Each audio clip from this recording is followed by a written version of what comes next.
आज का ये आज का ये सेशन जो 11th आवर सेशन है, जिसमें कि बुनियादी तौर पे वो तमाम बच्चे जिनका कल और परसों इम्तिहान है, उनके लिए ये वो सेशन है कि जो बड़ा फायदेमंद साबित होगा। इस सेशन में आपको बताया जाएगा कि आपके इम्तिहान की नौयत क्या है, आपको एट दिस मोमेंट किन चीज़ों को रिवाइज करना है, और सबसे इम्पॉर्टेंट चीज़, आज जो मैं आप लोगों के साथ अपने तजर्बे, अपनी 5 साल सर्विस में होने और 3 साल से जो मैं बच्चों को पढ़ा रही हूँ, उसके बाद मैं इस नतीजे पे पहुंची हूँ कि इन इम्तिहानात में सबसे ज़रूरी और बुनियादी चीज़ वो दिन होता है कि जब आप इम्तिहान देने जाते हैं। आपको उस दिन किन चीज़ों का ख्याल रखना होता है, आप वक्त को किस तरीके से मैनेज करते हैं। आपने देखा होगा कि फेडरल पब्लिक सर्विस कमीशन और बाकी इम्तिहानात के अंदर जब बाद में एग्जामिनर अपनी रिपोर्ट छापता है, तो उसमें एक बात हमें वाज़ह तौर पर दिखाई देती है कि बच्चे अपना टाइम मैनेज नहीं कर सकते। क्या टाइम मैनेज करने की कोई टेक्निक होती है? अगर हम एमसीक्यूज की बात करें तो एमसीक्यूज में टाइम कैसे मैनेज किया जा सकता है? वो कौन से एमसीक्यूज हैं जो सबसे पहले करने चाहिए? वो कौन से एमसीक्यूज हैं जिन्हें बाद में करना चाहिए? एलिमिनेशन फार्मूला क्या होता है? अब नेगेटिव मार्किंग किस तरीके से असरअंदाज होती है? अब इस लम्हे पे आपको किस चीज की सबसे ज्यादा प्रैक्टिस करने की जरूरत है? आज के इस सेशन में आप अपने मेंटोर के साथ ये सब कुछ सीखेंगे। ये सेशन आपके स्कोर को एलिवेट करेगा। ये सेशन आपको इम्तिहान को अटेम्प्ट करने के तरीकाकार के बारे में एक प्योर गाइडेंस प्रोवाइड करेगा। और डियर स्टूडेंट्स, यहाँ पे मैं आप तमाम लोगों के साथ ये चीज भी शेयर करना चाहती हूँ कि ये सेशन सिर्फ मिनिस्ट्री ऑफ डिफेंस के एक इम्तिहान के लिए नहीं होगा। वन पेपर जिसको कि बहुत सारे एस्पायरेंट्स निग्लेक्ट कर देते हैं, उन तमाम लोगों के लिए ये सेशन एक आई ओपनर होगा कि हमारे पास जब हम सीएसएस और पीएमएस की पैरेलल स्कीम्स में लगे होते हैं, तो वहां पर तीसरा कम्पिटिटिव एवेन्यू, जिसको कि हम वन पेपर इम्तिहान कहते हैं, जो आपको इसी तरह की नौकरी और पर्क्स फराहम करता है जो आप सीएसएस और पीएमएस के इम्तिहान से हासिल करते हैं। मैं आपको कंपैरेटिव एनालिसिस के साथ ये बता सकती हूँ कि वो तमाम लोग जिन्होंने कि जब अगर मैंने 2019 में सीएसएस किया और वो वन पेपर के जरिए assistant director federal investigation agency, assistant director anti narcotic force, intelligence bureau, ministry of defence या किसी भी और इदारे में गए, तो उनकी तनख्वाहों और उनकी मराहत में आपको कोई वाज़ह फर्क दिखाई नहीं देगा। लिहाजा अपनी तैयारी के दौरान जो आप ये कर रहे हैं, अगर आप थोड़ा सा स्ट्रेटेजिक होकर वन पेपर को देखें, तो आप एक नहीं, 100 इम्तिहानात के लिए एलिजिबल हो जाते हैं। आप ये कहते हैं कि आपको सीएसएस और पीएमएस 3 दफा इम्तिहान देने की इजाजत देता है, तो बेटा वन पेपर के अंदर आप अपनी सलाहियत को उस वक्त तक मनवाते हैं कि जब तक आप अपना मकाम और अपनी मंजिल हासिल नहीं कर लेते। आज आपका ये session is with engineer Kasim Umar, one man जिसकी को कि अगर मैं कहूँ तो he is the architect of environmental science, everyday science, general science and ability, which is the very base of one paper exam, who is known as the guru in mathematics and analytics, which is a new norm in one paper exam. He is the one who has qualified the number of one paper exam which can't even be counted, and the one who is a PMS qualifier. So I invite you, sir, that please have an interactive session with our student so that they can gain a maximum insight. Thank you so much, and stay tuned with Academia by Kasim Omar. Sir, can you hear me, please? Thank you doctor, thank you doctor. Okay, go ahead. जी अस्सलाम वालेकुम dear students, I hope आप सब लोग खैर खैरियत से होंगे। ये जो 11th और सेशन हमने रखा है, इसके बैक एंड पे तो आपको चीज़ें समझ आ गई होंगी कि देखें अभी हम आपको चीज़ें तो नहीं सिखा सकते, मगर हम आपको कॉन्सेप्ट डिलीवर कर सकते हैं कि कैसे आपने चीज़ों को लेकर चलना है। At the end of the session मैं कुछ ऐसे बेटा डॉक्यूमेंट शेयर कर दूंगा जिनको आपने लाजमन देख के जाना है। ठीक है, आपका जितना भी पेपर है, जिस जो major chunk of the paper है, वो आपका वहां से उठाया हुआ होगा, ये मैं आपको कंफर्म बताता हूँ। उसी तरह के एग्जैक्ट आपको क्वेश्चंस नजर आएंगे इन एमओडी। ऑनलाइन प्लेटफॉर्म में मैं आपको एक छोटा सा बेटा कॉन्सेप्ट डिलीवर कर दूं।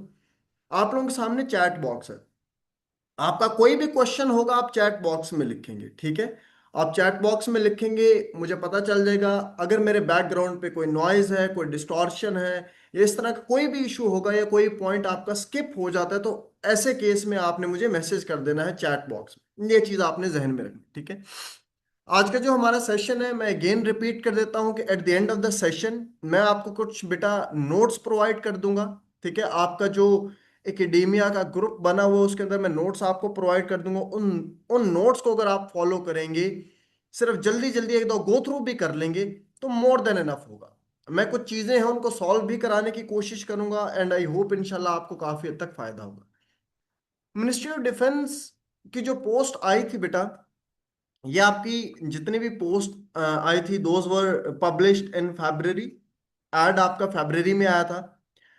मार्च में तकरीबन आपके पास अप्रोक्सीमेटली अगर आप टाइम पीरियड देखें तो इट वाज अराउंड 60 डेज। आपके पास 60 डेज का टाइम पीरियड था जिसमें आप तैयार कर सकते थे।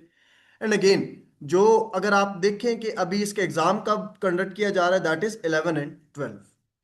तो ये तो कुछ बेसिक्स होगी, आई होप आप लोगों को मुझसे ज़्यादा बेहतर से पता है। और सिंस आपका कल एग्ज़ाम भी है, तो आप लोगों को उसके बारे में बहुत ज़्यादा अच्छे मुझसे आइडिया होगा कि हाँ भाई ठीक है, ये चीज़ें तो हमें पता है कि व्हाट नेक्स्ट। अच्छा बेटा, व्हाट नेक्स्ट के ऊपर जब बात की जाए, तो हमारे पास सबसे पहले हमने ये समझना है कि हमारे पास पेपर में कंटेंट किस तरह का आएगा। प्लीज बेटा बड़े ध्यान से देखना है। हमारे पास कितने क्वेश्चन होंगे, कितना टाइम होगा, नेगेटिव मार्किंग है या नहीं, ये बेसिक्स है। आपको बेसिक्स समझ आएंगे तो हम आगे लेकर चल सकेंगे। अदरवाइज बेटा फिर हम तंग पड़ जाएंगे, हमें समझ नहीं आएगी कि हम किन चीजों को लेकर चल रहे हैं। अगर आप देखें, आपके पास you would be having 200 questions. Total आपके पास 200 क्वेश्चंस है। अब इनकी बेटा डिवीजन क्या है, हमें तो ये तो नहीं पता ना अभी डिवीजन क्या। फॉर द टाइम बिंग इस स्लाइड के ऊपर डिवीजन नहीं लिखी हुई। आगे जाके हमारे पास डिवीजन होगी, उसको हम देख लेंगे। ठीक हो गया जी। आप देखिए 120 मिनट्स है। और पेनल्टी फैक्टर अगर आप देखा जाए, विच मीन्स आपके नेगेटिव मार्किंग जिसको आप पढ़ते हैं, नेगेटिव मार्किंग बेटा जिसको आप पढ़ते हैं, दैट इज -0.25। ये आपके नेगेटिव मार्किंग कंसिडर की जा रही है। अगर आप 200 डिवाइडेड बाय 120 करें, तो आपके पास जो बेटा टाइम बनता है, that is 40 seconds for one question. 40 second बनते हैं बेटा एक क्वेश्चन के लिए।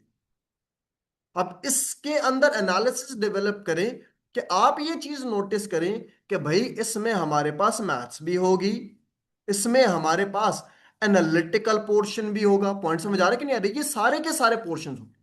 अब ये वो वाला पोर्शन होगा कि जिसको आपको प्रॉपरली सोचना पड़ेगा, समझना पड़ेगा, और उसके बाद आप आंसर करेंगे। ऐसा ही है ना? मगर ऑब्वियस सी बात है बेटा, पेपर याद रखिएगा हमेशा बैलेंस्ड होता है। ऐसा नहीं होता कि एग्जामिनर इसी तरह जो है रफ फॉर्मेट में पेपर बना देता है। वो बैलेंस्ड पेपर बनाता है। बैलेंस्ड पेपर का ये मतलब होता है कि आपको कुछ क्वेश्चंस ऐसे दिए जाएंगे कि जिनको आप पढ़ेंगे और आपको सिर्फ पता होगा कि इसका ये आंसर होगा। कॉन्सेप्ट समझ आ रहे हैं? एग्जाम्पल के तौर पे मैं आपको एक क्वेश्चन लेट से पोर्ट्रे कर लेते हैं। ठीक है। हमें कहा जाता है कि अनलमेंट कब हुई पार्टीशन ऑफ बंगाल की। पार्टीशन ऑफ, एग्जाम्पल दे रहा हूं बेटा मैं, पार्टीशन ऑफ बंगाल की एनलमेंट कब हुई? तो दैट वाज ऑन 12th। कब था बेटा? 12 दिसंबर 1911। पॉइंट समझ आ रहा है कि नहीं आ रहा? ठीक है। तो ये आपके पास कुछ इस तरह के भी क्वेश्चन होंगे जो बड़े स्ट्रेट फॉरवर्ड होंगे, जिनमें आपको पता होगा कि हाँ भाई यही इसका आंसर है, इसके अलावा इसका कोई भी आंसर नहीं हो सकता। तो वहां से प्राइमरीली हमारा काम क्या होगा बेटा, हमने ये करना होगा कि हमने वहां से अपना टाइम सेव करना होगा। उन क्वेश्चन से आपने अपना टाइम सेव करना होगा और इन्वेस्ट करना होगा जो आपके एनालिटिकल पोर्शन हो। हम यहां तक मेरे ख्याल से थोड़ा बहुत आपको क्लियर हुआ होगा कि अच्छा ठीक है, यहां तक तो हमें सिर्फ एक चीज सीखने को मिली है, and that was time 40 seconds. बेटा यहां तक मुझे चैट बॉक्स में ओके कॉल दें, यहां तक क्लियर है सबको? यहां तक कोई इशू तो नहीं है? चैट बॉक्स में ओके कॉल दें बेटा, ऑल ऑफ यू प्लीज। चलो अली रजा आगे चलते हैं। अब अली रजा, हम आगे चलते हैं बेटा। अब ये हमारा मेजर पोर्शन है। अली रजा, अब इस कॉन्सेप्ट को सीख लो। हमारे पास ये पूरे की पूरी डिवीजन है। असल जो कॉन्सेप्ट है बेटा, सिंस इट इज स्क्रीनिंग, ठीक है, सिंस इट इज स्क्रीनिंग, तो असल जो कॉन्सेप्ट है वो सारे का सारा कहां पे लाया कर रहा है? This GAT general, and this one, this part, this is logical and analytical reason. इन दो चीजों के ऊपर आपका पूरे का पूरा पेपर जो है ना वो बेस्ड कर रहा है मेजरली, अगर देखा जाए तो। बाकी आपके पास करंट अफेयर्स आ जाएगा, पाकिस्तान अफेयर्स आ जाएगा, इस्लामिक स्टडीज थोड़ा बहुत उसका पार्ट आ जाएगा, बात समझ आ रही कि नहीं आ रही, एवरीडे साइंस आ जाएगा, उर्दू आ जाएगा। ब्रॉडली स्पीकिंग ये जो है, ये वाला जो पार्ट है, this is your major chunk. ये अली रजा बेटा आपका मेजर चंक है। आपने इस चीज को समझना है। और हमारा आज का फोकस भी इसी पॉइंट के ऊपर होगा कि मैंने आपको ये लेकर ये करना किस तरह है आप। ये बड़ा इंपॉर्टेंट है। हम इस चीज को ही समझने की कोशिश करेंगे। अब उसामा उसामा कॉन्सेप्ट सीखो। इशू ये है कि एनालिटिकल जो ये जो है गैट जनरल जो है, इसमें क्या चीजें आ जाती हैं। गैट जनरल में उसामा आपके पास क्या आ जाती हैं, एक वर्बल रीजनिंग आएगी, verbal reasoning and quantitative reasoning आएगी। अच्छा, इशू ये है उसामा, ये सब के सब कह देते हैं कि ठीक है ये चीजें आएंगी, बाकी बातें सारी क्लियर हैं, मगर ये होती क्या है ये हमें नहीं पता। मैं इनको सिखाने की कोशिश करूंगा आज आप सब लोगों को, ठीक है। मैं रिपीट कर देता हूं, तो हमारे पास मेजर चंक क्या बन गया बेटा, एक एनालिटिकल, उसामा एक बन गया एनालिटिकल पोर्शन मेजर चंक। दूसरा हमारे पास क्या बन गया, वर्बल। तीसरा हमारे पास क्या बन गया, क्वांटिटेटिव। ये हमारे पास मेजर चंक बन। अगर आप इस पोर्शन को बड़े अच्छे से पकड़ लेते हैं तो यकीन करें बेटा आपको कोई मसला मसाइल नहीं आएगा। आपको एग्जाम में कोई मसला नहीं आएगा, आप बड़ी आसानी से इसको क्लियर कर देते। And I am repeating my words at the end of the session. बेटा मैं आप लोगों के साथ डॉक्यूमेंट शेयर कर दूंगा। आप यकीन करें बेटा, आप उस डॉक्यूमेंट को अगर कंप्लीटली आज जल्दी जल्दी ओवरव्यू भी ले लेंगे ना, तो at the end of the day कल जाके जब आप एग्जाम में बैठेंगे तो आपको उसी तरह के एग्जैक्ट क्वेश्चंस नजर आ रहे होंगे इंशाल्लाह। विदाउट वेस्टिंग अ मिनट, हम पहले इन तीनों पोर्शंस को समझते हैं कि एनालिटिकल क्या है, वर्बल क्या है और क्वांटिटेटिव क्या है। ऑल ऑफ यू बेटा, क्योंकि बाकी तो चीजें तो अप्रोक्सीमेटली सबको आती होती है। करंट अफेयर ठीक है, करंट अफेयर्स के लिए भी मैं बता दूंगा आपने क्या करना है बेटा, ठीक है अली रजा, मैं बता दूंगा आपको कि हमने क्या क्या करना है, ठीक है। ये मैं आप लोगों को ग्रुप में शेयर कर दूंगा चीजें। एवरीडे साइंस आप लोगों ने मुझसे पढ़ी हुई है, बात समझ आ रही है। उर्दू के बारे में भी जो हमारे पास कंटेंट है वो भी मैं आप लोगों के साथ शेयर कर दूंगा, तो वो सारी की सारी चीजें हो जाएंगी। असल कहानी यहां पर आके खराब हो रही है। तो ये चीज मैं आपको सिखा देता हूं बेटा, एनालिटिकल, वर्बल और क्वांटिटेटिव ये चीजें क्या है। लेट्स स्टार्ट बेटा। हमारे पास अगर आप इस स्लाइड को, अगर आप ये आपको ये स्लाइड नजर आ रही है, ठीक है। I hope all of you, आप सब लोगों को बेटा ये स्लाइड विजिबल होगी। ये आपके पास एनालिटिकल पोर्शन के क्वेश्चन है। ये सारे का सारा जो क्वेश्चन है, ये जो आपको सारे का सारा नजर आ रहा है, ये सारा एनालिटिकल पोर्शन का क्वेश्चन डन हो गया बेटा। उसके बाद ये जो नीचे क्वेश्चन दिए हुए क्वेश्चन नंबर 1 एंड 2, ये भी एनालिटिकल पोर्शन के क्वेश्चन है। मैं कर देता हूं जूम, अली रजा मैं भी सारा कराऊंगा इसको, ठीक है। उसके बाद ये वाले जो क्वेश्चन है, ये आपके पास क्या है, ये आपके पास है क्वांटिटेटिव, क्वांटिटेटिव, ठीक हो गया। एंड लास्ट में क्या है अली रजा आपके पास, वर्बल रीजनिंग। अब हमने इनको सॉल्व करना है। उसामा मैं सॉल्व करवाऊंगा, बात समझ आ रही है कि नहीं आ रही, ठीक है। ये हमारे पास जो एनालिटिकल क्वेश्चंस आते हैं वो मल्टीपल फॉर्मेट के होते हैं। अब मैं इसको थोड़ा सा एक्सप्लेन कर देता हूं ना। एनालिटिकल जो क्वेश्चंस आते हैं, प्लीज बेटा समझिएगा। एनालिटिकल क्वेश्चन में हमारे पास मल्टीपल मॉडल्स आ जाते हैं। लीनियर मॉडल आ जाएगा, बात समझ आ रही कि नहीं आ रही, लीनियर मॉडल आ जाएगा। सेकंड नंबर पे हमारे पास अगर देखा जाए सर्कुलर मॉडल आ जाएगा। पॉइंट समझ आ रहा है कि नहीं आ रहा। ऑन द सेम पैटर्न हमारे पास ग्रुपिंग आ जाती है, ठीक हो गया। मैं पहला क्वेश्चन उठाता हूं और उसको सॉल्व करने की कोशिश करता हूं। ऑल ऑफ यू बेटा फोकस कीजिएगा दिस क्वेश्चन। पहले मैं इस क्वेश्चन को सॉल्व करवाता हूं, ये एनालिटिकल पोर्शन है। इन क्वेश्चंस में होता यह है कि ये आपको दे दी गई है, दीज आर सम कंडीशंस, ये आपको कंडीशंस दे दी गई हैं। On the basis of these condition, Ayaz, on the basis of these condition आपने एक अरेंजमेंट ड्रॉ करनी। मैं फिर रिपीट कर रहा हूं, ये आपको कुछ कंडीशंस दे दी गई हैं। On the basis of these conditions आपने एक अरेंजमेंट ड्रॉ करनी है। उस अरेंजमेंट की बेसिस के ऊपर आपसे मल्टीपल क्वेश्चंस पूछे जाएंगे। ये हमारे पास फॉर्मेट होता है इन क्वेश्चंस का, एनालिटिकल का। लेट्स से हमारे पास ये क्वेश्चन बताया गया है, A B C D E F and G are sitting on a wall and all of them are facing east. ठीक है Usama. C is on the immediate right of D, B is at an extreme end as has E as his neighbour, G is between A and F, D is sitting third from the south and. ये हमारे पास condition दे दी गई है। ठीक हो गया, ये हमारे पास condition है। अब अयाज करना क्या है, अयाज आपने हर एक कंडीशन को सेपरेटली समझने की कोशिश करनी है। आपने सबसे पहले डायरेक्शंस को डिफाइन करना है। आपने सबसे पहले क्या करना है, डायरेक्शंस को डिफाइन करना है। मैं ज्यूम ये करता हूं, अब ये समझिएगा बेटा ऑल ऑफ यू, मैं ज्यूम ये करता हूं कि दिस इज ईस्ट, बात समझ आ रही, this is west, this south, this north. मैंने अपनी मर्जी से इन डायरेक्शन को ना रिवर्स कर दिया, इसमें गुनाह नहीं है। ठीक है, अगेन इट्स, ये कोई मेजर इशू नहीं है, ये आप कर सकते हैं। ठीक है, अपनी आसानी के लिए, समझने के लिए। अब आप देखें क्वेश्चन आपके पास क्या कह रहा है। क्वेश्चन कह रहा है जी, समझिएगा, वो कह रहा है A B C D E F and G are sitting on a wall and all of them are facing east. इसका मतलब पहली कंडीशन में वो कह रहा है A B C D E F and G are sitting on a wall, ये एक वॉल पे बैठे हैं। अब देखिए ये किसकी तरफ फेस कर रहे हैं, ये ईस्ट की तरफ फेस कर रहे हैं। ये पहली कंडीशन है। जो कंडीशन बताएगी उनको ऐसा लिखते चले जाए, कहानी आसान हो जाए। दूसरा उसने कहा है C is is on the immediate right of D. Second condition में कह रहा है कि अगर डी, देखो डी अगर यहां पर बैठे, डी बिल्कुल ईस्ट की तरफ फेस कर रहा है, सामने फेस कर रहा है, तो डी का right would be this and left would be this.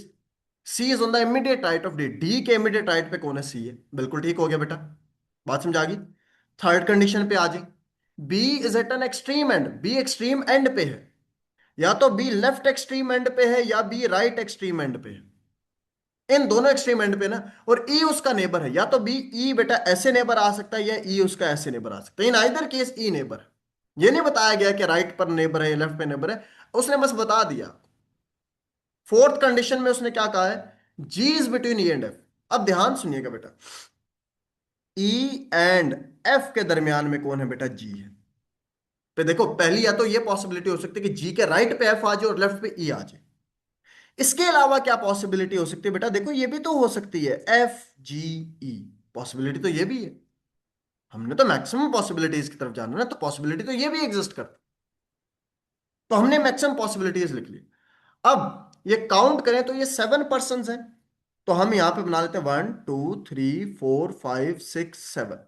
ठीक हो गया। अब ये कौन सा एंड है, this is south and, this is what, south and. 1 2, बात समझ आ रही कि नहीं आ रही, 1 2 3 4 5 6 7।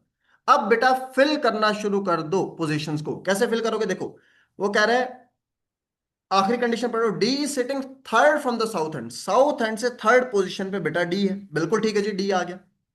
अब पहली कंडीशन पे आओ, डी के इमीडिएट राइट पे कौन था बेटा, सी आ गया। ये लें जी, सी आ गया डी के इमीडिएट राइट पे। पॉइंट समझ आ रहे हैं, आगे आगे पढ़ें। वो कह रहा है बी एक्सट्रीम एंड पे है। अच्छा, अगर बी आप राइट वाली एक्सट्रीम एंड पे लाते हैं तो ई उसका नेबर नहीं बन सकता, क्योंकि ई की पोजीशन ही नहीं बचती ना, ई के पास लोकेशन ही नहीं बचती। तो E be left extreme end पे होगा और ई उसका ऐसे नेबर आ जाएगा। उसके बाद ई और एफ के दरमियान में कौन है बेटा, जी है। और लास्ट में एक प्लेस बच जाती है, उस पर ये आ जाएगा। तो बेटा ये देखें, ये आपके पास क्या बन गई, कंडीशन बन गई। मुझे बताएं यहां तक आप सब लोगों को क्लियर हुआ है कि नहीं हुआ। आपने सिंपली अभी तक मैंने क्या सिखाया कि बेटा जो कंडीशन दी गई उनको उसी तरह लिखते चले जाओ, कंडीशन लिखते चले गए। एंड पे आपने क्या करना है, उनको कंबाइन करके एक क्या बना लेनी है, ये जो आपके पास बना है, दिस इज योर अरेंजमेंट। ये अरेंजमेंट बन, इस अरेंजमेंट की बेसिस के ऊपर examiner will ask certain type of questions from you, उनको खामोशी से हम आंसर कर लेंगे। मुझे बेटा अब बताएं, यहां तक पहला क्वेश्चन मैंने सॉल्व किया, ये आपको क्लियर है, प्लीज बेटा ये आपको क्लियर है। कोई क्वेश्चन, कोई क्वेश्चन तो नहीं है किसी का, चैट बॉक्स में प्लीज बेटा मुझे ओके कॉल दें यहां तक। अब एक क्वेश्चन जब आपको क्लियर हो गया है, हम थोड़ा सा इसको कॉम्प्लेक्स बनाते हैं बेटा, प्लीज बेटा। हम इसको क्या बनाते हैं बेटा, कॉम्प्लेक्स बनाने की कोशिश करते हैं। अब कॉम्प्लेक्स कैसे बनाएंगे, अब ये चीज समझिएगा बेटा ऑल ऑफ यू प्लीज। हम इसको कॉम्प्लेक्स कैसे बनाएंगे, अली रजा क्वेश्चन पढ़ो अब। ये अच्छा क्वेश्चन है, ये वाला क्वेश्चन दिस, आई होप मैं ये विजिबल होगा सबको बेटा। वो कहता है कि जी 9 इंडिविजुअल हैं। अलीरजा विजिबल है ये नहीं है? देर आर 9 इंडिविजुअल्स, वो ये लोग हैं। ठीक हो गया। अहमद, बिलाल, दानिश, फैसल, हारून, लियाकत, मरियम, शिजा एंड जिशान। इन्होंने एक कमेटी कमेटी 3 कमेटियों को सर्व करना है। कौन कौन सी कमेटी? ए, बी एंड सी। ठीक है जी, हमें समझ आ गया 3 कमेटियां जिनमें इन्होंने सर्व करना। कैसे करना है? कंडीशन देख लें। Each candidate should serve on exactly one of the committee, मतलब हर कैंडिडेट एक कमेटी में लाजमी सर्व करेगा, ये पहली कंडीशन आ गई। Each candidate should serve on exactly one of the committees, एक कमेटी में वो लाजमन सर्व करेगा। दूसरा, every committee must have at least 1 member, इसका मतलब है हर कमेटी के अंदर एक मेंबर होना जरूरी है। हर कमेटी के अंदर एक मेंबर होना जरूरी है। लीस्ट जो है ये लीस्ट है, तो मिनिमम मिनिमम एक मेंबर होना जरूरी है। उसके बाद committee A should contain exactly 1 member more than committee B. अब देखो लिखने का तरीका क्या है। कमेटी ए शुड कंटेन, देखो मैं इसको लिखूंगा किस तरह, कमेटी ए शुड कंटेन। बेटा मैथ्स में ना is, am, are, was, were, will be, shall be, जितने भी होते हैं इन सबका मतलब होता है equals to. Each committee should contain का मतलब equals to exactly 1 member more, 1 है ना, तो 1 मेंबर मोर देन का मतलब है प्लस। मोर आज तो प्लस होता है, टाइम्स होता है तो multiply. 1 more than committee B, A is equal to 1 + B. Done हो गया, ये कंडीशन आ गई। आगे, among Mariam, Shiza and Zeeshan none can serve in on committee A में कौन कौन सर्व नहीं कर सकते?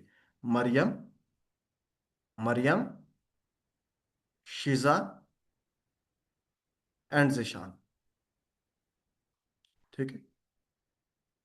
फिर बी में कौन कौन सर्व नहीं कर सकते? वो कहता है among Faisal, Haroon and Liaquat. B में कौन कौन? फैसल, हारून। बेटा इन्हीं की बेसिस पे क्वेश्चन अटेम्प्ट होगा ये सारा, प्लीज याद रखिएगा। बी में ये सर्व नहीं कर सकते। सी में अहमद, बिलाल एंड दानिश। सी में कौन है? इसको साइड पे लिख लेते हैं, यहां पे चलें टॉप पे लिख लेते हैं। सी में कौन है? अहमद, अहमद, बिलाल एंड दानिश। ये लोग सर्व नहीं कर सकते बेटा किसमें? कमेटी से में। प्लीज बेटा ऑल ऑफ यू फोकस कीजिएगा। अब क्वेश्चन हम पढ़ना शुरू करते हैं। क्वेश्चन की नेचर क्या है, हमसे डिमांड क्या की है, इसका कलर चेंज कर लेते चले। In case Danish and Zeeshan are the individual serving on committee B. In case Danish and Zeeshan are the individual serving on committee B. मुझे बताएं बेटा बी में कितने इंडिविजुअल हैं? प्लीज, बी में कितने इंडिविजुअल हैं? 2। ठीक हो गया। How many of the 9 individual should serve on committee C. अब देखो बनाएंगे किस तरह। सी में कितने, हमें हमें हमने फाइंड आउट क्या करना है, सी में कितने सर्व करेंगे। तो आप देखो बेटा बी में तो 2 हो गए, ए में कितने हो जाएंगे? 1 + 2 कितने हो गए? 3।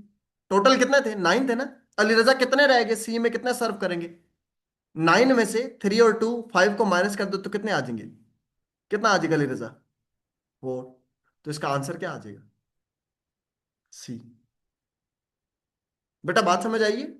मतलब मैंने और कुछ नहीं किया, मैंने ऊपर वाली इंफॉर्मेशन को जहन में रख के ना मैंने आगे सारा का सारा क्वेश्चन सॉल्व कर लिया। आप ये देखें, उसने कहा है कि 2 बंदे सर्व कर रहे हैं किसमें? बी में। तो बी में 2 रख दो। बी में 2 होंगे तो ए में एक ज्यादा था, तो ए में 3 हो गए, तो बाकी किधर गए? सी में जाएंगे, क्योंकि कोई वेला तो नहीं रह सकता ना, सारे ना सब ने कहीं ना कहीं सर्व करना है।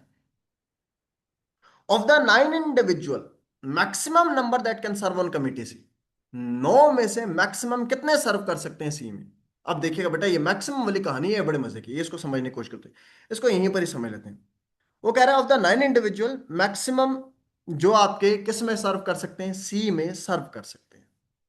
आप देखें मिनिमम एक मेंबर तो सर्व करेगा ही करेगा हर जगह। बात समझा रही है? नहीं नहीं नहीं नहीं अरीज बेटे, ये 40 सेकंड, मैं यही तो आपको बता रहा था कि हमने करना ये होगा कि हमने बाकी जो क्वेश्चंस होंगे उनसे टाइम निकालना होगा और इन क्वेश्चंस में टाइम को इन्वेस्ट करना होगा। पॉइंट समझा रहे? अरीज बेटा बात समझ आई मैं आपको क्या कह रहा हूं? आपने मेरी बहन यहां से टाइम निकालना होगा, वो दूसरे क्वेश्चन से, और इनमें टाइम इन्वेस्ट करना होगा। ठीक है, और मैं जो फाइल शेयर करूंगा उसको आप सॉल्व कर लोगे ना, थोड़ा बहुत भी आपको काफी हद तक आइडिया हो जाएगा। अच्छा, अब समझते हैं। वो कहता है the 9 individual maximum number that can serve on committee C. तो बी में कितने सर्व कर सकते हैं? सी में मैक्सिमम लेके जाने तो बी में मिनिमम लेकर आने। बी में मिनिमम कितने आ सकते हैं? बी में एक आ सकता है। बी में अगर एक आएगा तो ए में कितने आ जाएंगे? ए में दो आ जाएंगे। ए में आपके दो मेंबर्स आ जाएंगे। अब ए में दो आगे हैं तो सी में आपके पास कितने आ जाएंगे? टोटल कितने थे? 9। 9 में से 1 और 2 इसको माइनस कर दे तो कितने रहेंगे? 6। तो ये हमारे पास आंसर क्या आ जाएगा? 6। बेटा बात समझ आ गई है? अलरजा कॉन्सेप्ट समझ आया कि नहीं आया? ठीक है, आपको उसामा समझ आया? अयास, इकरा, सना, बेटा आप सब लोगों को समझ आ गया?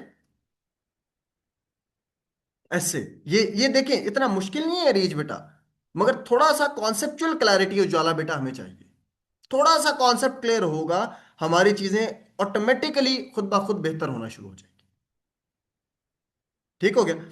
अब आ जाते हैं उसामा नेक्स्ट क्वेश्चन की तरफ। वो कहता है कि इन केस, अब ये देखो, ये थोड़ा सा ना समझने वाला क्वेश्चन है।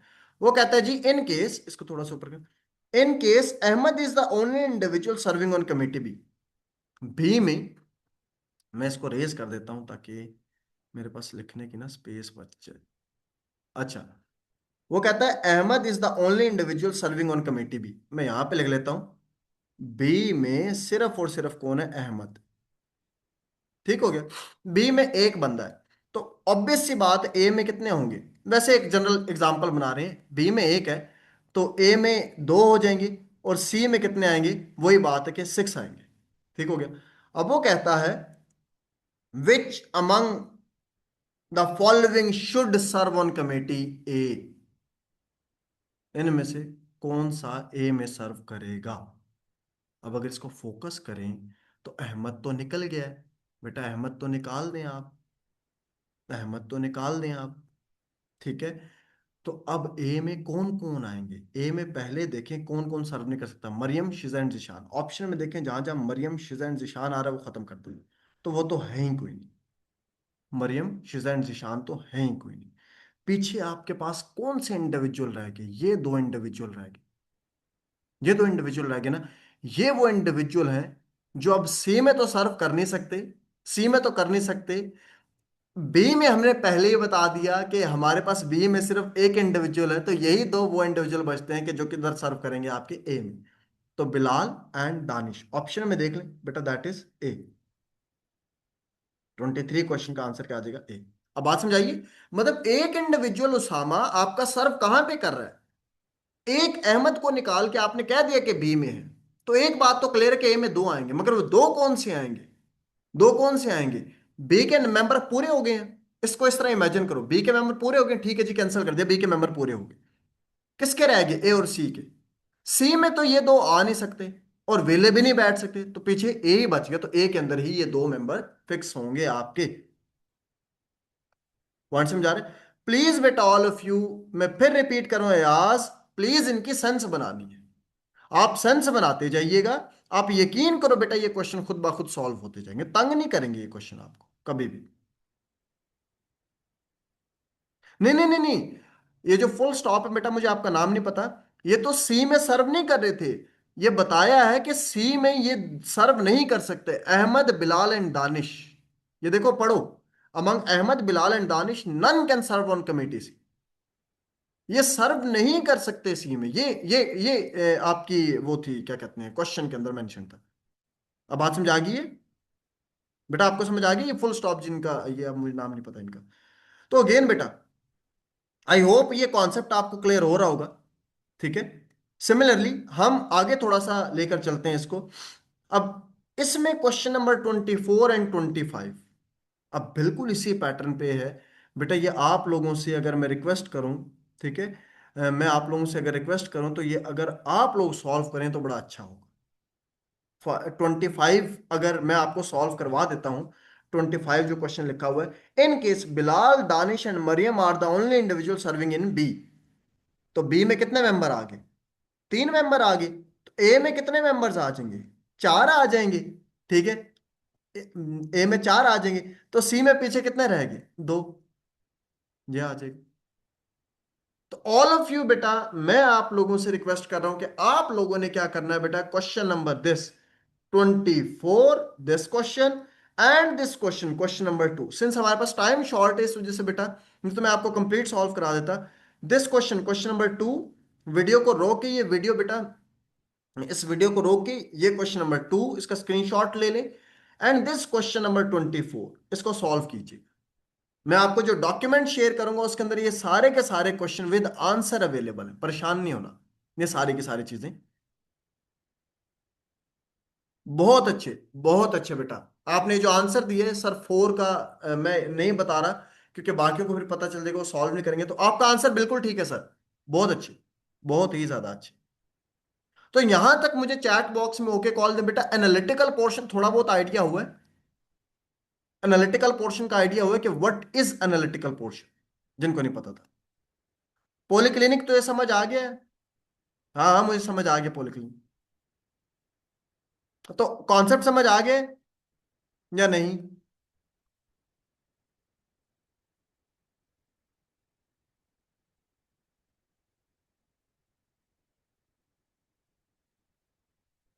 चले नवीद बहुत अच्छे, गुलाम शबीर, ऐसे क्वेश्चंस होंगे गुलाम शबीर, मैं जो पीडीएफ शेयर करूंगा उसके अंदर और भी ढेर सारे क्वेश्चंस हैं, बात समझा रही है? तो उनकी सेंस बनानी है प्लीज, उनको घबराना नहीं है देख के, उनकी सेंस बनानी है। आप सेंस बनाओगे तो यकीन करो इंशाल्लाह बड़ी आसानी से हो जाएगा, कोई तंगी नहीं आएगी। हम थोड़ा सा आगे लेकर चलते हैं चीजों को, चलें जी बेटा, हम आगे लेकर चलते हैं। आज जी, अब हमारे पास दूसरे क्वेश्चंस आ जाते हैं जिनको हम पढ़ते हैं क्वांटिटेटिव स्किल्स के क्वेश्चन। क्वांटिटेटिव स्किल्स के क्वेश्चन कौन से होते हैं? तो अगर मैं आपको दिखाऊं बेटा क्वांटिटेटिव स्किल्स के क्वेश्चन कौन से होते हैं, पहले यहां पर देख लें ऑल ऑफ यू, हमारे पास ये क्वांटिटेटिव का आर्किटेक्चर है जो हमारी स्लाइड है, ये मैं आपको दिखा रहा हूं बेटा। अरिथमेटिक्स भी है इसमें, अलजेब्रिक सिस्टम भी है, ज्योमेट्री भी आ जाती है, बात समझ आ रही कि नहीं आ रही, डेटा एनालिटिक्स भी आ जाता है, ठीक है, जो हम स्टैट्स में पढ़ा करते थे, याद है कि नहीं याद? तो ये सारी की सारी चीजें इसकी मैथ्स में आ जाएंगी, ठीक है। अब एट दिस, और मैं आपको बेटा कंप्लीट तो वो सारे का सारा मैथ्स नहीं करा सकता, मगर मैं कुछ आपको आइडिया डिलीवर कर सकता हूं कि what could be the possible idea, बात समझा रही? मैं पॉसिबल आइडिया डिलीवर कर सकता हूं कि पॉसिबल आइडिया क्या हो सकता है कि उन चीजों को कैसे आपने करना होगा। अब देखिएगा बेटा, हम आगे थोड़ा सा लेकर चलते हैं इसको, क्वांटिटेटिव एबिलिटी को देखते हैं। अयाज, क्वांटिटेटिव एबिलिटी को देखते हैं। क्वांटिटेटिव एबिलिटी में क्वेश्चन आ जाता है, अबे देखो, जिस तरह पहला क्वेश्चन आप देखें, ये पहला क्वेश्चन है बेटा एवरेज का, एवरेज का क्वेश्चन है। देखो अब मैं सॉल्व करके दिखाता हूँ, ऐसे समझ नहीं आएगी बेटा, ऐसे तो हर कोई दिखा देता है, जितने भी आप देखेंगे मेंटोर्स वो सारे के सारे इस तरह क्वेश्चन दिखा देते हैं कि इस तरह के क्वेश्चन होंगे। भाई ठीक है, वो सब चीजें ठीक है, आप बिल्कुल हक फरमा रहे हैं, मगर हमें सॉल्व करना थोड़ा बहुत सिखा दें तो कोई गुनाह नहीं हो जाएगा बेटा, हम इसको सीख लेते हैं, लेट्स लर्न दिस थिंग। वो कहता है जी एवरेज एज ऑफ सुहेल, यहां पर लिखे बेटा, Suhail, Suhail plus Afzal plus Bilal, Suhail Afzal and Bilal, इनकी एवरेज एजेस, इनके वैल्यूज कितनी दी हुई हैं बेटा? This is 17, this is 16, this is 12, ठीक हो गया। वो कहता है if age of Aslam also included, Aslam की एज भी अगर इंक्लूड कर दी जाए, असलम की एज अगर इंक्लूड कर दी जाए, तो एवरेज जो है, एवरेज जो है वो इंक्रीज हो जाती है बाय 5। अच्छा मुझे समझ नहीं आई कि क्वेश्चन है क्या। अच्छा जब नहीं समझ आती ना ऐसे केसेस में, प्लीज बेटा ऑल ऑफ यू, जब ऐसे केसेस में आपको चीजें नहीं समझ आती तो बड़ा आसान सा काम है, प्लीज समझिएगा। हम पता क्या करते हैं, हमें जो पहले डेटा दिया हुआ है हम उसको पहले सॉल्व कर लेते हैं, बाकी सब छोड़ दें। हमें जो पहले डेटा गिवन है हम उसको सॉल्व करके ना सीखने की कोशिश करते हैं। तो हमें जो डेटा गिवन है हम उसको सॉल्व करते हैं, चलें जी हम इसको सॉल्व कर लेते हैं। आए बेटा, अब देखिए, हम कहते हैं कि average, average is equal to sum divided by numbers, ऐसे ही है ना। अब इनका सम कर लें पहले, 17 प्लस 16 प्लस 12 डिवाइडेड बाय 3। आप इनको 17, 16 और 12, पहले इनके एवरेज निकाल लेना, बाकी सब छोड़ दें। 17 प्लस 16 प्लस 12, ये आप सॉल्व करेंगे 45, 45 divided by 3, this would become, हमारे पास 3 से डिवाइड किया तो दिस वुड बिकम 15। तो ये आ गया एवरेज। अब वो कहता है क्वेश्चन के अंदर, अगर आप फोकस करें तो वो कहता है कि अगर इसी में ही, इसी एवरेज में, प्लीज सुनिएगा, इसी एवरेज में ही असलम की एज ऐड कर दीजिए तो एवरेज इंक्रीज कर जाएगी बाय 5। नहीं समझ आ रही, मैं दोबारा समझा रहा हूं बेटा। अगर आप इसी में ही ये जो आंसर आ रहा है, जो आपका सम है, इसमें असलम की एज एक्स्ट्रा ऐड कर दें तो एवरेज इंक्रीज कर जाएगी बाय 5। मतलब क्या होगा देखिएगा, पॉलिक्लिनिक समझना है। अरीज बेटा यहां पर देखो, एवरेज इंक्रीज कर जाएगी बाय 5। कब इंक्रीज कर जाएगी, कब इंक्रीज कर जाएगी बाय 5? कि भाई जब इनकी एजेस में, जब इनकी एजेस में आप असलम को ऐड कर दोगे, डिवाइडर बाय कितना आ जाएगा? बात समझा रही है? क्योंकि चार हो गए ना, 1 2 3 4, चार मेंबर्स हो। अब एवरेज की वैल्यू कितनी निकाली थी, अभी निकाल कर आए हैं, अभी थोड़ी देर पहले फाइंड आउट किए कि नहीं की? एवरेज की वैल्यू अभी आप फाइंड आउट करके आए हैं, तो वो कितने थे? 15, 15 plus 5, 20, sorry 20 is equal to, इनको ऐड करें, 4 को इधर लाके मल्टीप्लाई करें, इनको ऐड करें, प्लस असलम की वैल्यू आ जाएगी आपके पास। जी मुझे बताएं बेटा, ये आपको बात समझ आई है सबको? कॉन्सेप्ट क्लियर हो गया? एवरेज का क्वेश्चन था ये एवरेज का क्वेश्चन था, ऐसे सॉल्व करना था। ठीक है, ये मैंने क्लासेस में भी सिखाया हुआ। मैं एमन बेटा दोबारा समझाता हूँ, देखो। एमन बेटा पहले क्वेश्चन समझो, क्वेश्चन की नेचर समझो ना मेरी बहन। क्वेश्चन में कहा गया है कि वो कहता है सुहेल, अफजल, बिलाल, ठीक है, उनकी एजेस ये हैं। अगर असलम की एज ऑल्सो इंक्लूड कर दी जाए तो एवरेज इंक्रीज कर जाएगी बाय 5। मतलब ये है कि एवरेज जो है वो इंक्रीज कर जाएगी बाय 5। बेटा कब एवरेज इंक्रीज कर जाएगी बाय 5? जब आपके पास, जब आप क्या करेंगे, Suhail, Suhail, Afzal plus Bilal plus Aslam divided by 4 कर दो। एमन बात समझ आइए बेटा? अब मैं क्या समझाने की कोशिश कर रहा था, या नहीं समझ आई?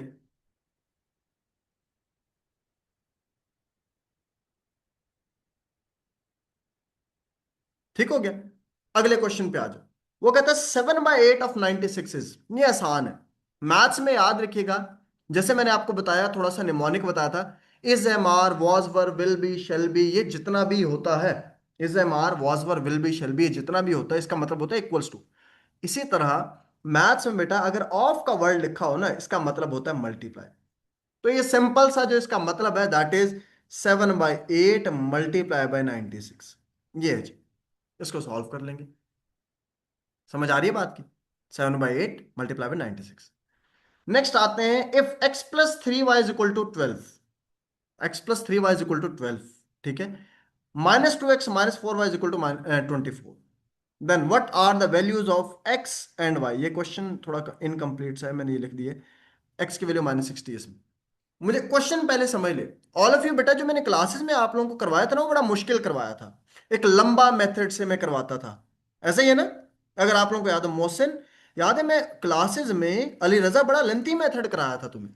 मैं अब आसान मेथड तुम्हें सिखा रहा हूं, क्योंकि एग्जाम में तो टाइम अरीज नहीं होना। क्योंकि देखिए बेटा, मैंने जब क्वेश्चन कराया था ना, तो अरीज मुझसे पूछती थी कि क्या सर इन क्वेश्चंस के लिए हमारे पास जो है, हम वो क्या कहते हैं 40 सेकंड में करेंगे। तो बेटा अब ये चीज समझना कि इस क्वेश्चन को 40 सेकंड में कैसे करना, मैं तरीका आपको समझा रहा हूं। आपने क्या करना है, ये दो इक्वेशन दी हुई है, मैं प्लीज मैं स्लो समझा रहा हूं ताकि आपको समझ आ जाए। x+3y = 12, पहली इक्वेशन है, x+3y = 12, ठीक हो गया। दूसरा, -2x -4y = 24, -2x -4y = what? 24। बड़ा आसान सा मेथड सिखा रहा हूं एमन बेटा, बड़ा आसान सा मेथड है। हबीबुर रहमान प्लीज, हबीबुर रहमान करना क्या है, एक्स की वैल्यू कितनी है 24, वाई की वैल्यू कितनी है 60। खामोशी से पता है क्या करो, हर इक्वेशन में पुट करते जाओ। हर इक्वेशन में क्या करते जाओ, पुट करते जाओ। जिस इक्वेशन में वैल्यूज के पुट करने से दोनों साइड बैलेंस कर जाए, जिस वैल्यू के ऊपर पुट करने से दोनों साइड आपकी बैलेंस कर जाए, वो आपका आंसर है।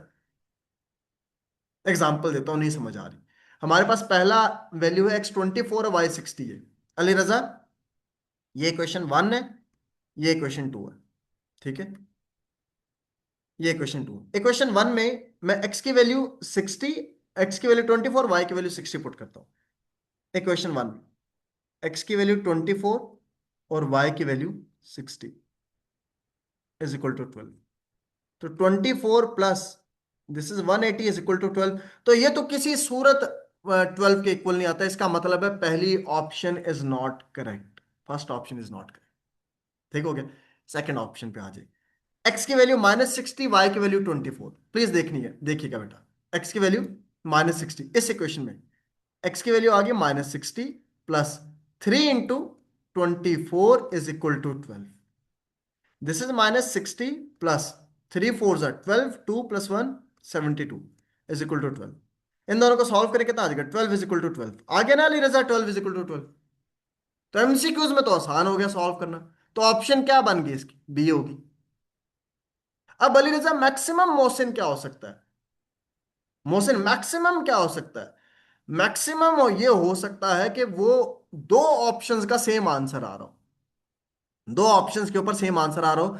तो फिर जब दो ऑप्शंस के ऊपर सेम आंसर आ रहा हो तो दूसरी इक्वेशन में भी वैल्यूज पुट करके देख लें, दैट्स इट।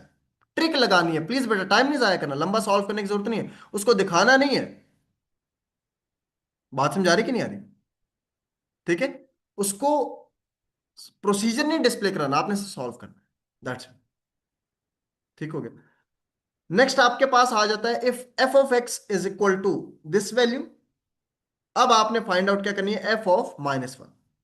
जब अगेन फंक्शंस है, फंक्शंस क्या होते हैं, आपके कुछ ऐसे पैरामीटर्स होते हैं जिनमें आप इनपुट देते हैं और आपको आउटपुट मिल जाता है। फंक्शंस वो होते हैं। हमारे पास फंक्शन क्या है, 2x² -2x -1 हमें दिया हुआ है। एफ ऑफ एक्स, प्लीज बेटा ऑल ऑफ यू देखिएगा, F of X equal to 2x² -2x F of -1। And now you have to find the value of F of -1। आप सिंपली क्या करें, जहां जहां एक्स है वहां वहां -1 पुट कर दें। -1 इज इक्वल टू 2 इंटू -1 का स्क्वेयर, -2 इंटू -1 -1। अब ये -1 का स्क्वायर करेंगे 1 आ जाएगा, 1 इंटू 2 2, माइनस माइनस +2 -1, 2 + 2 4, 4 -1। अली रजा क्या आंसर आ गया, 3, दैट्स इट। इसका आंसर क्या आ जाएगा, 3 आ जाएगा। ये मैं आपको सिर्फ समझाने की कोशिश करूँ, ये क्वांटिटेटिव एबिलिटी के क्वेश्चन है। एनालिटिकल पहले हुआ, क्वांटिटेटिव बेटा मैंने पहले बताया कि ये मेजर एरिया है जो आपको तंग करेगा, और मैं कोशिश कर रहा हूं वही चीज आपको सिखाने की कि ये आपने करना किस। नेक्स्ट आ जाता है what is 100th term of the sequence.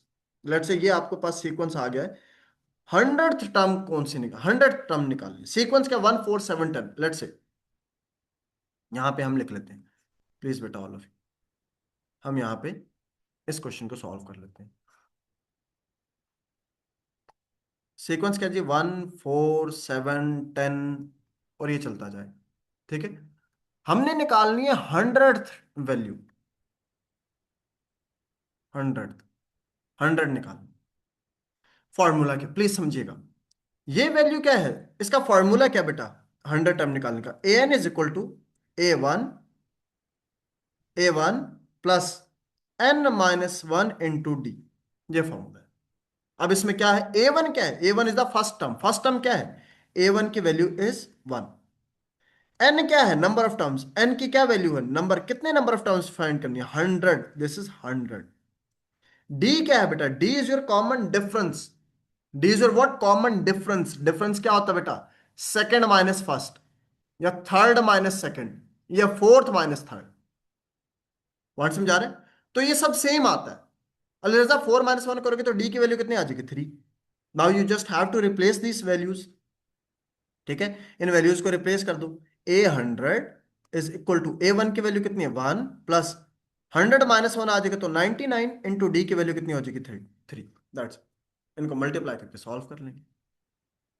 तो बेटा ये क्वांटिटेटिव एबिलिटी के क्वेश्चंस हैं आपके, ये क्वांटिटेटिव एबिलिटी के क्वेश्चंस हैं आपके, जो आपको हबीबुर रहमान आने चाहिए। नेक्स्ट जो पोर्शन जिसपे वो आपको तंग करेगा, that is this verbal reasoning. Verbal reasoning में भी वो आपको थोड़ा सा तंग करेगा, और वो कहता है इसका एंटोनिम क्या है। बात समझा रही? अब ये कौन इंसान होता है? ये वो जो अपने बिलीफ के ऊपर क्या होता है, मतलब वो चेंज नहीं करता उनके ऊपर। तो इसका एंटोनिम क्या है? कोऑपरेटिव। हेट्रोजीनियस का एंटोनिम क्या है? हेट्रोजीनियस क्या है कि डिफरेंट है। तो इसका ये एंटोनिम क्या है? यूनिफॉर्म। एनोलॉजी वाले क्वेश्चन जो होंगे, ये वाले जो क्वेश्चन होंगे ना, प्लीज सुन लीजिएगा बेटा। एनोलॉजी वाले क्वेश्चंस में आपने इन दोनों के दरमियान ना रिलेशन बनाना होता है बेटा। इन दोनों के दरमियान क्या बनाना होता है? रिलेशन बनाना होता है। आपने इन दोनों के दरमियान क्या बनाना होता है बेटा? रिलेशन बनाना होता है। आप रिलेशन बनाते हैं, इन दोनों के दरमियान जो रिलेशन बनेगा, सेम रिलेशन आप नीचे रेप्लिकेट करते हैं। बात समझ आ रही है? पेंडुलम क्या करता है? ऑसिलेट करता है। स्पेक्टेकल एन के क्या कर रही है? विजिबिलिटी करवा रही है। ये रिलेशन बन गया। तो सेम रिलेशन आपने नीचे पोर्ट्रे करना है वन वे और अनदर, ये वर्बल रीजन। अब हम वापस स्लाइड्स पे, इन स्लाइड्स पे वापस आते हैं। अब अगर आप फोकस करके देखें अगेन, तो इसमें हमारे पास फिर वही बात आ जाती है बेटा, कि देखिए हमने पहले नंबर पे गैट जनरल को थोड़ा सा देखा, जिसमें हमने वर्बल रीजनिंग को हमने देखा, क्वांटिटेटिव रीजनिंग को हमने देखा बड़े अच्छे से। अब हमने इसके बाद हमने थोड़ा सा इसको देख लिया, दिस क्वांटिटेटिव। बात समझ आ रही? जिसमें हमारा मैथ्स का पोर्शन वॉज इन्वॉल्व। बात समझ आ रही? मैथ्स का पोर्शन हमारा इन्वॉल्व था। अब नेक्स्ट हमारे पास आ जाता है बेटा, नेक्स्ट पोर्शन पे शिफ्ट करें तो वो वर्बल रीजनिंग। वर्बल अभी मैंने आपको दिखा दिया, थोड़ा सा मैंने आपको डिस्प्ले कराया वर्बल रीजनिंग का। ठीक है। अब वर्बल रीजनिंग का जो मैंने आपको डिस्प्ले कराया है, उसमें वोकैबुलरी थोड़ी बहुत मैंने दिखाई है। आपको कॉम्प्रिहेंशन अच्छे से आनी चाहिए, और कॉम्प्रिहेंशन के लिए जो मेरी ओपिनियन होगी, अब अगेन बेटा it's my opinion, I would rather recommend all of you कि बेटा पहली लाइन में ना जो आंसर्स होते हैं ना, वो पहली लाइनों से स्टार्ट हो जाते हैं। पहला आंसर पहले ही दो तीन लाइनों में आपको नजर आ जाता है, दूसरा आंसर इसी तरह नजर आ जाता है। पैराग्राफ को पढ़ा और आंसर आ जाएगा। ठीक है। ग्रामेटिकल मैकेनिक्स में अगर आप देखें तो इसमें हमारे पास क्या आ जाएंगे? Noun, verb, adjective. ठीक है। और इसमें मिनिस्ट्री ऑफ डिफेंस में ये चीजें बहुत ज्यादा आती हैं। फेडरल पब्लिक सर्विस कमीशन में ज्यादातर वो टाइप ऑफ सेंटेंसेस के ऊपर फोकस करता है। सेंटेंसेस, सेंटेंसेस के ऊपर फोकस करते हैं कि भाई टाइप्स ऑफ सिंपल सेंटेंस है, कंपाउंड सेंटेंस है, कंपाउंड कॉम्प्लेक्स सेंटेंस है, इस तरह के सेंटेंसेस के ऊपर वो फोकस करता है। पॉइंट समझ आ रहा है कि नहीं आ रहा? तो इस तरह की चीजें वो आपके एग्जाम में आएंगी। जो हम पीडीएफ शेयर करेंगे, प्लीज बेटा, हम वोकैबुलरी का भी आपको पीडीएफ शेयर करेंगे, हम जो वर्बल रीजनिंग है इसके भी पीडीएफ शेयर करेंगे। आपने प्लीज बेटा जो भी आप पढ़ रहे हो उसको फॉर द टाइमिंग साइड करके घंटा दो घंटे निकाल के उसको देख लेना। आप यकीन करें बेटा, आपको बहुत ही ज्यादा आसानी से चीजें समझ आएंगी। नेक्स्ट, ये एनालिटिकल का बेटा, अभी हमने एनालिटिकल क्वेश्चन जो सॉल्व करके दिए उसके बारे में मैंने आप लोगों को बताया बेटा। ठीक है। एनालिटिकल का मैंने आपको बताया ना कि क्वेश्चंस आपको सबसे पहले उसने क्या दी होगी? कंडीशंस दी होंगी, और उन कंडीशंस की बेसिस के ऊपर आपको मल्टीपल क्वेश्चंस आपसे पूछे होंगे। तो ये उसी चीज को एक्सप्लेन कर रहा है। मैंने आपको प्रैक्टिकली ये क्वेश्चन सॉल्व करके दिखा दिए कि कैसे आपने करने हैं। ठीक हो गया। इसके अलावा हमारे पास कौन से एरियाज होंगे? हमारे पास करंट अफेयर्स आ सकता है, हमारे पास एवरीडे साइंस है, हमारे पास उर्दू है। एग्जाम्पल के तौर पे अक्सर वो आपसे पूछ लेता है कि जी यूनाइटेड नेशन, यूएनओ कब बनी थी? एग्जाम्पल दे रहा हूं बेटा, यूएनओ कब बनी थी? ठीक है। तो आपको पता है कि जी 1945। ठीक है। मगर वो आपको तंग करने के लिए पता है क्या करता है? वो डेट भी दे देता है। तो 26 जून 1945। पॉइंट समझा रहे हैं? कायद आजम मोहम्मद अली जिन्ना ने कब कांग्रेस छोड़ दी थी? बात समझा रही कि नहीं आ रही? वो इस तरह के क्वेश्चन आपसे पूछता है और आपको तंग करता है। अभी अरब इसराइल वॉर हुई है, नो सॉरी, अरब इसराइल क्या, ईरान इसराइल वॉर हुई है। तो आप इस वॉर के स्टैट्स को जल्दी जल्दी देख लीजिएगा। पाकिस्तान की इकोनॉमी के स्टैट्स को देख लीजिएगा, लाजमन तौर पे देखिएगा। बात समझ आ रही कि नहीं आ रही? ठीक है। पाकिस्तान का क्लाइमेट की वजह से क्या क्या इश्यूज हुए हैं, इन सिंपल वर्ड्स, बड़ी आसान बात करने लगा हूं, बड़ी आसान बात करने लगा हूं इन तीनों पोर्शंस के लिए। प्लीज बेटा, मैं बड़ी आसान बात करने लगा हूं इन तीनों पोर्शंस के लिए। सिंपली आपने क्या करना है, पास्ट 5 इयर्स जो पेपर है उनको एक दफा नजर से गुजार लेना। जो पास्ट 5 इयर्स पेपर हैं उनको आपने नजर से गुजार लेना है, दैट इज इट। बात समझ आ रही है? उसका भी चले, उसका भी जो लिंक होगा वो आपके ग्रुप में शेयर कर दिया जाएगा। आपको चीजें सिर्फ आपके ग्रुप में आ जाएंगी, जो अकेडमिया का ग्रुप है। आपने सिर्फ बेटा उनको रीड आउट करना और इंशाल्लाह अगले एग्जाम में बैठ। मैं वैसे ही आपको बता देता हूं कि आगे आपके एएसएफ का टेस्ट आ रहा है, तो आपके जो जो वन पेपर के टेस्ट आएंगे उसमें हम इसी तरह आपका फ्री सेशन कंडक्ट करेंगे। आज तो हमने 11th आवर पे रखा है, आगे हम कोशिश करेंगे पहले से ही कंडक्ट करके आपको थोड़ा सा सिखाएं भी चीजें, आज क्योंकि चीजें जल्दी जल्दी हो रही हैं। बात समझ आ गई बेटा?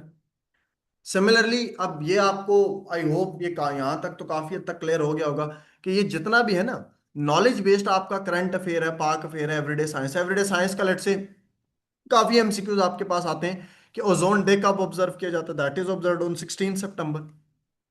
विटामिन के की डेफिशिएंसी से क्या होता है? बात समझ आ रही? विटामिन ए की डेफिशिएंसी से क्या होता है? विटामिन ई की डेफिशिएंसी से क्या होता है? विटामिन बी की डेफिशिएंसी से क्या होता है? विटामिन तो भरे पड़े होते हैं ना, विटामिन तो कुछ हो या ना हो, कुछ हो या ना हो। ये सॉल्व पास्ट पेपर होंगे, बिल्कुल आमना बेटा। सॉल्व पास्ट पेपर आपके साथ शेयर किए जाएंगे, ठीक है, उसी ग्रुप में शेयर किए जाएंगे। रजा बात समझ आ रही है? ठीक है। अली रजा पूछ रहे जी मैथ्स एनालिटिकल पहले करना चाहिए पाक फिर current affair. In my opinion Ali Raza, अगर मैं एग्जाम कैंडिडेट होता तो मैं पहले पाक अफेयर जीएस से इन चीजों को करके साइड पे कर देता, इन माय ओपिनियन, ताकि एंड पे मेरे पास टाइम ज्यादा बच जाए। पॉइंट समझ आ रहा है कि नहीं आ रहा? ठीक है। तो अगेन स्किल बेस्ड आपके पास अली रजा कौन से एरिया है, ये सारे का सारा, ये जो लेफ्ट साइड पे लिखा हुआ this is all skill based. जो वर्बल था, जो क्वांटिटेटिव था, जो एनालिटिकल था, that is motion skill based. Notes इसी ग्रुप में भेजूंगा जिधर क्लास का लिंक है, बिल्कुल मोशन में जा, बिल्कुल वहीं आ जाएगा। बात समझा रही कि नहीं? ठीक है। एकेडेमिया का ग्रुप है बेटा, आप लोगों को हम मैं उसका शेयर भी कर दूंगा पॉइंट। जी आसिफ, बिल्कुल रफ वर्क के लिए वो एंड पे ही अवेलेबल होगा आपके लिए, कोई मसला नहीं। वो एंड पे आपको एरिया अवेलेबल होगा। ठीक है। एकेडेमिया का ग्रुप है बेटा, हम मेरा जो फेसबुक पेज है प्लीज उसको फॉलो करें, उसी के ऊपर ही अपडेट आती रहेगी। ऑल ऑफ यू बेटा, एकेडेमिया का जो मेरा पेज है दिस वन, उसको फॉलो करें, उसी पे ही अपडेट आती रहेंगी। ठीक हो गया? अब आगे चलते हैं बेटा। नेक्स्ट आ जाता, अब नेगेटिव मार्किंग के ऊपर अगर हम बात करें तो ये मैं आपको पहले भी बता चुका हूं, एंड दैट इज के टोटल जो है रिवॉर्ड आपके पास कितना है। अगर एक क्वेश्चन आप ठीक करते हैं, सॉरी, एक क्वेश्चन अगर आप ठीक कर रहे हैं तो उसका रिवॉर्ड +1 है, और उस एक नंबर को खत्म करने के लिए, सुनिएगा, उस एक नंबर को खत्म करने के लिए आपको 4 गलत करने पड़ेंगे। उस एक नंबर को, प्लीज बेटा इसको थोड़ा सा ना समझने की कोशिश करें, उस एक नंबर को खत्म करने के लिए आपको बेटा 4 क्वेश्चंस को गलत करना पड़ेगा, तब जाके वो आपका एक नंबर कटता है। तो मेरी पर्सनल ओपिनियन क्या होगी वो मैं एंड पे आपके साथ शेयर कर दूंगा। मगर इस चीज को समझने की कोशिश करें, अगर आपने टॉप मेरिट में आना है तो कोशिश करें ज्यादा से ज्यादा क्वेश्चंस अटेम्प्ट करें। एग्जैक्टली आसिफ, कितने क्वेश्चंस अटेम्प्ट करने हैं वो मैं अभी बताता हूं आपको। ठीक है। ऑल ऑफ यू बेटे, जितने भी क्वेश्चन ये कह रहे हैं कि जी कितने क्वेश्चन अटेम्प्ट करने हैं, ये मैं बताता हूं बेटा आप सब लोगों को। पहले तो इस चीज को अपने जहन में क्लियर करना कि अगर आपका एक क्वेश्चन गलत होता है तो उसके अगेंस्ट आपके एक क्वेश्चन अगर आप ठीक करते हैं और उसके अगेंस्ट अगर आप 4 क्वेश्चन गलत करते हैं तब वो जाके बैलेंस आउट होता है। तो हमने स्टेटिस्टिकली चलना है, कोशिश करना है कि भाई नेगेटिव मार्किंग को कम से मिनिमाइज किया जाए। नेगेटिव मार्किंग को आप कब कैसे मिनिमाइज करेंगे? प्लीज बेटा, आपने पेपर में टीयर बना लेने हैं। Tier 1, tier 1 all of you बेटा समझेगा। टीयर 1 में आप किसको अटेम्प्ट करें? आप साइंस को अटेम्प्ट करें, आप पाक अफेयर को अटेम्प्ट करें, आप करंट अफेयर्स को अटेम्प्ट करें, जो हार्डली देखते ही आपको पता होता है, ये टीयर 1 होगा। टीयर 2 में आप शिफ्ट करें बेटा इंग्लिश के ऊपर। टीयर 2 में इंग्लिश के ऊपर शिफ्ट करें। प्लीज बेटा मैं फिर रिपीट करूं, 3 टीयर्स में आपने करना है। टीयर 1 में लिख ले, GS in everyday science, second number पे पाक अफेयर, करंट अफेयर। ये चीजें करके इनको साइड पे कर देना। टीयर 2 में इंग्लिश पे शिफ्ट कर जाना है। और टीयर 3 में आपने लॉजिकल रीजनिंग के ऊपर आना। टीयर 3 में लॉजिकल रीजनिंग के ऊपर आना। अब जो क्वेश्चन आ रहे होंगे उनको तो वन गो में अटेम्प्ट करते जाए। ठीक है, ये जो पहले वाले दो टीयर है ना, प्लीज बेटा इनमें टाइम ना जाया मत कीजिएगा। इनमें ज्यादा टाइम मत जाया कीजिएगा। क्वेश्चन समझ आ रहा है, जल्दी जल्दी अटेम्प्ट करो और आगे निकलने की कोशिश करो। जो दिमाग लड़ाना है ना, वो यहाँ पे टीयर 3 में लड़ाना है आपने। टीयर 1 और टीयर 2 में इतना ज्यादा दिमाग नहीं लड़ेगा आपका। टीयर 1 टीयर 2 में तो बस आपको पता है कि हाँ ये हार्ड फैक्ट्स है, ये हैं तो है, नहीं है तो नहीं है। बात समझ आ रही है? टीयर 3 में फिर एनालिटिकल आ जाएगा आपका। बात समझ आ रही है? आपकी लॉजिकल वो आ जाएगी, कंक्लूजन आ जाएगी, वो इस तरह की चीजें टीयर 3 में आ जाएगी। अब ध्यान सुनिएगा, प्लीज समझिएगा। अब ये आपकी अटेम्प्टिंग है।